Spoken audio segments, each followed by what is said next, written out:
Setelah Koalisi Indonesia Maju resmi mengusung mantan Gubernur Jawa Barat Ridwan Kamil sebagai bakal calon Gubernur Jakarta, pertanyaan berikutnya adalah, benarkah putra bungsu Presiden Jokowi yang juga merupakan Ketua Umum PSI yang akan menjadi pendamping RK? Lalu seperti apa langkah PDI Perjuangan agar tidak terjadi kotak kosong di Pilkada Jakarta? Kami akan membahasnya bersama dengan Wakil Ketua Umum Partai Golkar Ahmad Doli Kurnia. Kemudian juru bicara Pilkada PDI Perjuangan Aryo Seno Bagaskoro. Dan sekarang yang sudah hadir adalah Direktur Eksekutif Indikator Politik Indonesia Burhanuddin Muhtadi. Selamat malam Mas Burhan.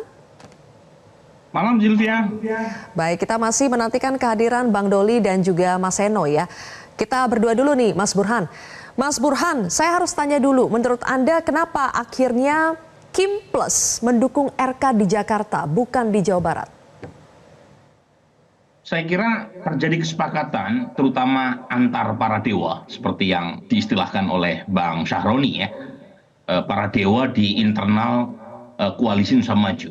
Tentu saja mereka para ketua umum ini melihat bahwa hanya RK yang punya potensi untuk melawan dominasi Anies di Jakarta. Jadi karena RK satu-satunya opsi yang tersedia di kantong para dewa Kim ini, maka RK kemudian dibawa dari Jawa Barat ke Jakarta. Jadi ada kesepakatan terutama antara Gerindra dengan Golkar. Karena Golkar terlihat dengan nyata ingin mempertahankan Ridwan Kamil di Jawa Barat yang merupakan kantong dengan jumlah pemilih terbesar di Indonesia. Sementara di Jakarta belum tentu Ridwan Kamil bisa mengalahkan Anies.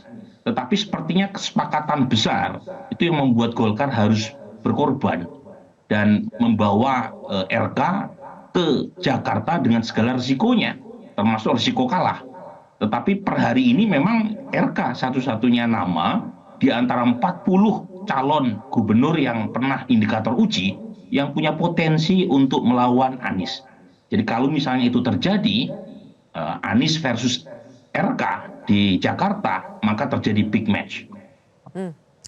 Mas Burhan, apakah tidak cukup ya dengan membawa RK ke Jakarta karena sekarang Kim itu bukan hanya Kim saja tapi mau menjadi Kim Plus. Apakah tidak cukup dengan RK di Jakarta, harus ditambah plus buat Kim supaya lebih pede menang di Jakarta? Iya, tidak cukup dengan hanya mengandalkan Kim. Jadi kalau kita melihat survei terakhir indikator bulan Juli, itu terlihat Kim itu tidak cukup mengakar kuat di Jakarta. Jangan lupa yang menang adalah PKS. Kemudian disusul PDI Perjuangan. Dua partai ini bukan bagian dari Kim. Sementara kekuatan personal dan elektabilitas Ridwan Kamil itu berada di nomor 3 di bawah Anies dan Ahok. Jadi secara kekuatan ketokohan RK kalah, secara mesin partai Kim juga kalah dibanding PKS dan PDI Perjuangan. Jadi memang diperlukan kekuatan berlipat ganda dengan menambah armada koalisi di luar dari Kim. Dan menurut saya yang paling krusial adalah PKS. Karena PDI Perjuangan secara politik itu sulit untuk diajak kerjasama dengan Kim, terutama di pilkada setelah ontran-ontran pilpres kemarin.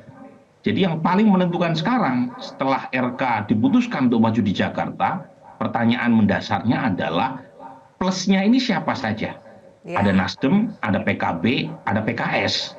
Itu 3 potensi partai di luar Kim yang bisa diajak. PDI Perjuangan sulit untuk bisa diajak. Nah, 3 partai ini, Nasdem sudah resmi mengusung Anies. Tetapi lagi-lagi belum formal. Janur kuning belum melengkung. Ya, sepanjang belum didaftarkan ke KPU Jakarta. Yang kedua adalah PKB. Nah, PKB mungkin bisa diajak. Karena PKB keberatannya hanya soal wakil Anies yang diambil dari PKS.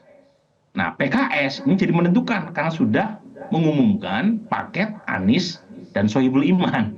Tetapi masalahnya buat PKS adalah PKS tidak cukup mendaftarkan pasangan ini kalau tidak didukung oleh satu partai lain. Jadi meski menang, PKS tidak cukup bisa mendaftarkan paket aman ini. Jadi ini paket Anies Sohibul Iman, paket aman yang belum aman.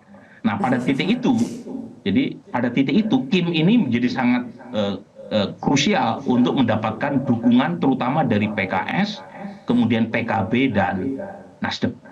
Oke, tapi ketika misalnya Ketua Harian Partai Gerindra ya, Sufmi Dasko mengatakan sudah ada yang namanya Kim Plus.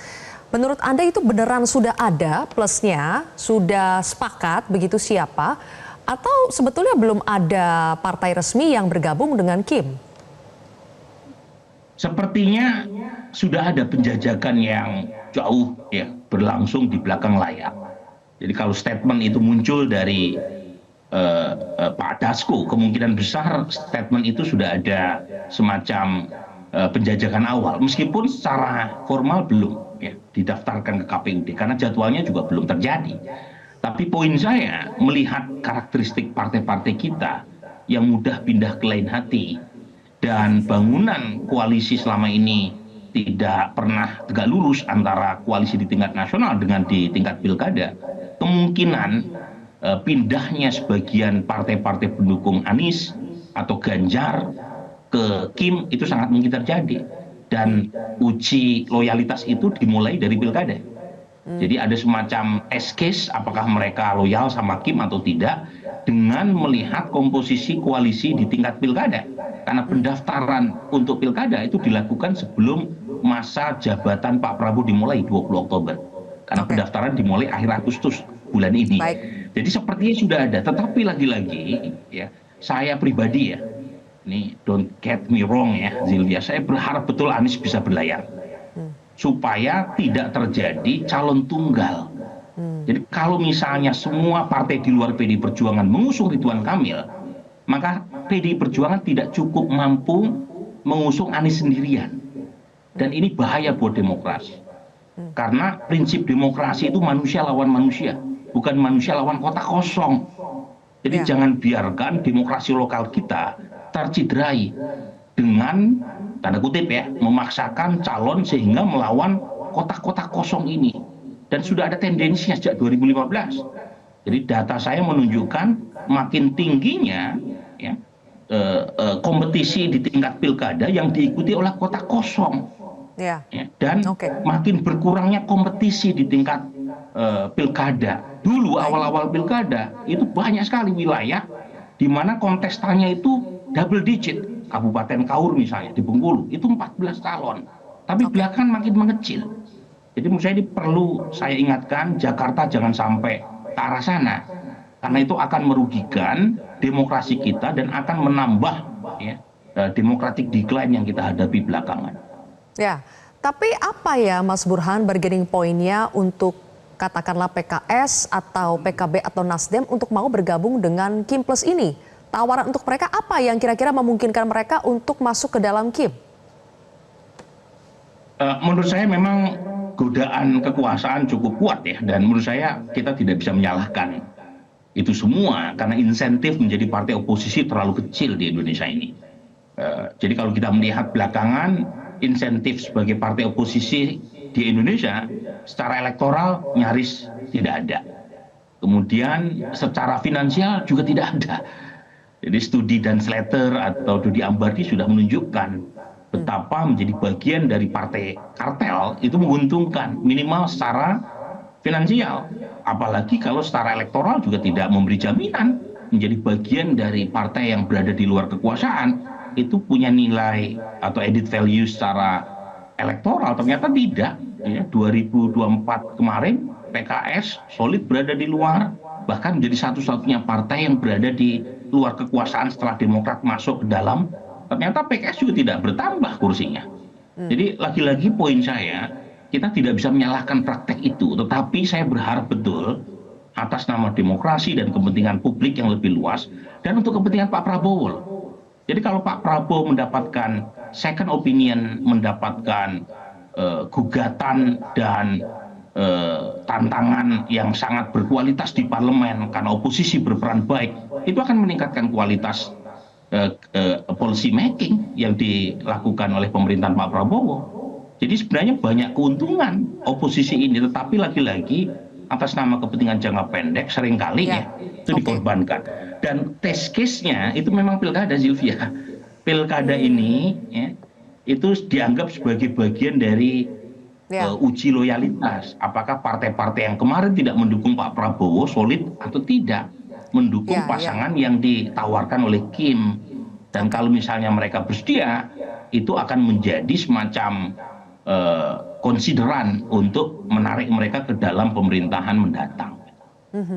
Mas Burhan, masa iya PKS yang punya kursi banyak di DKI Jakarta, menang di DKI Jakarta, kemudian juga punya pengaruh yang kita tahu luar biasa di Jakarta, akan merelakan misalnya dia gabung ke Kim, belum tentu juga dapat wakilnya seperti yang diharapkan bersama dengan Anies Sohibul Iman.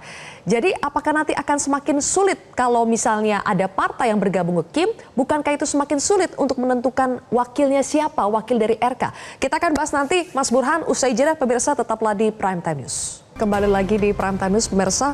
Mas Burhan, sekarang kita bicara soal mencari pendampingnya RK ya. Kalau misalnya Kim ini kedatangan lagi anggota baru dari parpol misalnya antara PKS, PKB atau Nasdem, bukankah akan semakin sulit mencari pendamping RK? Sementara kita tahu PKS ngebet untuk mendapatkan posisi wakil gubernur.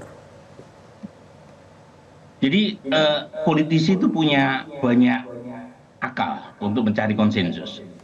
Dan salah satu kiat yang menjadi titik temu bagi para politisi untuk mencari kesepakatan adalah hitung-hitungan berdasarkan data objektif. Ada dua yang biasa dipakai. Satu adalah elektabilitas personal, yang kedua adalah jumlah kursi di parlemen. Jadi kalau misalnya elektabilitas personalnya tinggi meskipun didukung oleh partai yang jumlah kekuatan parlemennya kecil, itu dia punya nilai tawar. Atau yang kedua, elektabilitas personalnya kecil, tetapi berasal dari partai besar. Nah, PKS ini memang kekuatan utamanya di mesin partai. Dan kebetulan DKI Jakarta adalah provinsi yang dimenangkan oleh PKS. Plus kota-kota kecil atau kota-kota satelit di sekitar Jakarta yang juga dimenangkan oleh PKS. Seperti Depok, Kota Bogor, Kota Bekasi. Jadi kalau misalnya PKS masuk ke dalam, saya kira punya nilai tawar besar yang bisa diterima oleh Kim.